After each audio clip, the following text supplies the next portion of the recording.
ito na yung aming nabiling isda. Doon kay Tatay Diggs. Yeah. Ayan o, yan. Oh. Tapos, kasama ito, ang lalaki niya. Ang lalaki niyan mga kasutil. Oh. Ang lalaki. Oh. Malalaki yan. Oh, malalaki yan. Oh. Tapos, kasama si shark. Yan. Oh.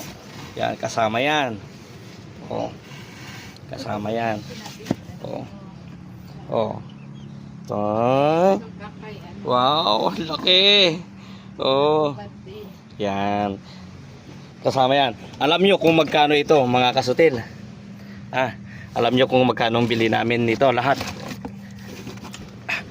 Sa halagang 400 pesos, mga kasutil, meron ka ng malalaking isda dito sa Nagtabon Beach. Oh, dahil na-timingan namin sila Tatay Diggs. Oh, yan. Oh. Yan. Lahat yan halagang 400 lang, mga kasutil.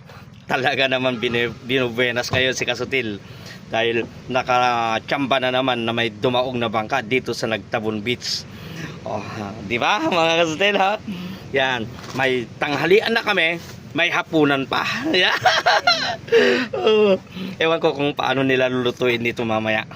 Yan. Abangan nyo na lang. Yeah! Maraming salamat. Good morning ulit at magandang buhay sa lahat.